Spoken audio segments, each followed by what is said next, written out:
Have you ever felt that nagging need to prove yourself? To show everyone what you're doing, what you've achieved, just so you feel valued? This is the story of Dara, a young man who learned a life-changing lesson about the true source of respect. Dara was just 20 years old, living in a small, close-knit village.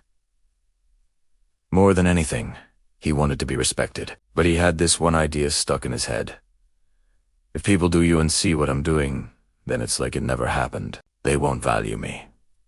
So, he made it his mission to make sure everyone saw everything. He bought a new pair of shoes, and the first thing he did was post a picture online for everyone to see. He earned a little extra money from a side job, and he made sure to mention it in every conversation. If he helped an elderly neighbor carry their groceries, he wouldn't just do it. He'd bring it up again and again, reminding them, and anyone else who would listen, of his good deed. On the surface, people would smile and nod. They'd say, "Oh, nice shoes. Dara, oh, that's great, you're working hard." But behind his back, the whispers told a different story.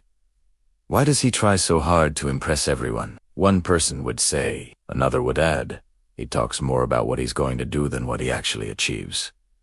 Slowly, an unsettling feeling began to creep into Dara's mind. He started noticing a strange pattern. The more he tried to show off, the more he broadcasted his every move. The less genuine respect he seemed to receive. The nods felt hollow. The smiles seemed forced. He was creating a lot of noise, but he wasn't earning the admiration he craved. The very thing he was chasing seemed to run further away with every post and every boast. He was left feeling more empty and confused than ever before.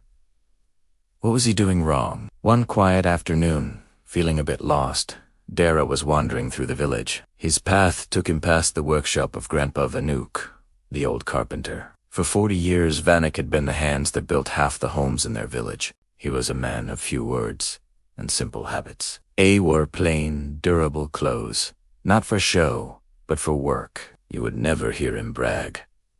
He never showed off his incredible skill. Yet, there was an undeniable air of respect that surrounded him. Everyone, from the youngest children to the oldest elders, loved and admired Grandpa Vanek. His presence was quiet, but his reputation was powerful.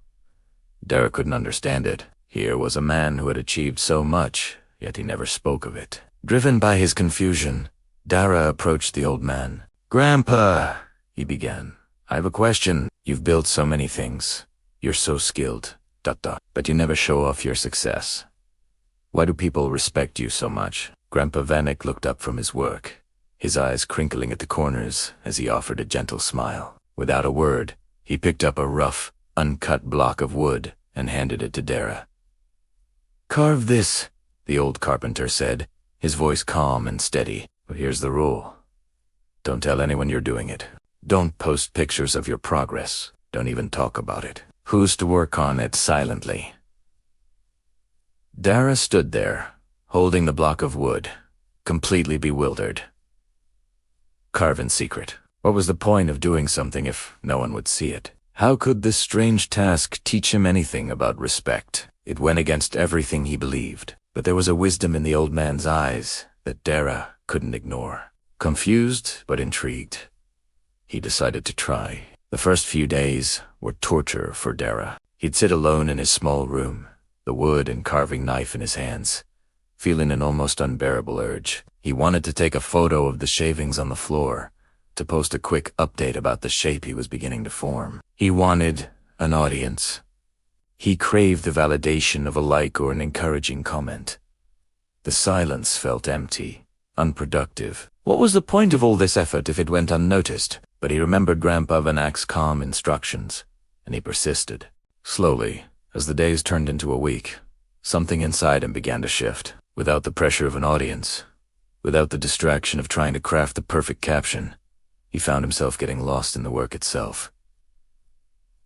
His focus sharpened. He wasn't thinking about how his hands looked holding the tool. He was thinking about the angle of the cut. He wasn't worried about what others would think of the design. He was exploring his own creativity. The grain of the wood became a map, and his hands learned its language. He started enjoying the simple, rhythmic process of carving. He found a deep sense of peace in the quiet concentration, and a funny thing happened. His skills improved faster than ever before. One evening, After many days of silent, dedicated work, Dara held up his creation. He had transformed the rough block of wood into a beautifully detailed, elegant wooden bird, its wings poised as if ready for flight. It was the best thing he had ever made. He took the bird and went straight to Grandpa Van Eyck's workshop. He presented it to the old carpenter, his heart a mix of pride and humility. Van Eyck took the bird, turning it over in his calloused hands. A wide, genuine smile spread across his face. "This is beautiful, Dara. Truly beautiful. Do you know why it looks so good?" Dara, still unsure, simply shook his head. The old man looked him in the eye. "Because you didn't work for attention," he sighed softly. "You worked for excellence. You poured your focus into the craft, not into the applause." Then he added the words that would change Dara's life forever. "Quiet effort builds real power. Loud effort only creates noise." That single sentence hit Dara like a bolt of lightning. He finally understood. He had been so busy making noise that he had never taken the time to build real, solid power. Dara went home that night, a changed man. The lesson had sunk deep into his soul. He made a quiet decision, a promise to himself. No more showing off. No more broadcasting his plans before they were even started. No more posting every minor achievement for the world to see. From now on, his work would be done in silence. He started saving his money, not telling anyone his goal. He stopped talking about his ambitions and started taking small, practical steps. He opened a small workshop of his own, not with a grand announcement, but with the quiet turning of a key in a lock. He dedicated himself to learning new skills, reading books late into the night, and practicing his craft with the same focused intensity he'd discovered while carving that wooden bird. When he helped people, he did it quietly, without expecting anything in return, not even a thank you. He found joy in the act of helping itself, not in the recognition it might bring. Months went by. Then a year. Dara didn't say a word about his progress, but people started to notice anyway. They didn't notice his words, because there were none. They noticed his discipline.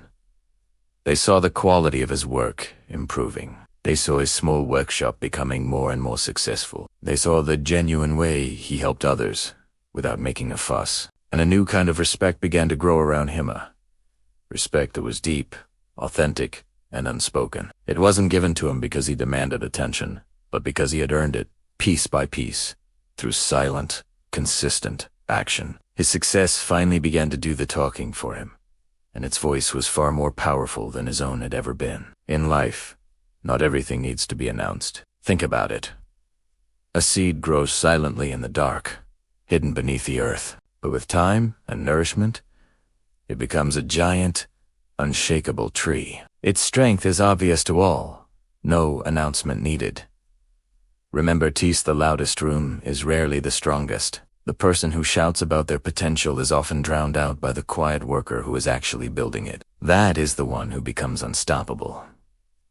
So, let go of the need to show off. Work quietly. Focus on the craft, on the effort, on the excellence. Let your success be the noise. Thanks for watching. If this story resonated with you, give it a like and subscribe for more content that helps you build a stronger life. See you next time.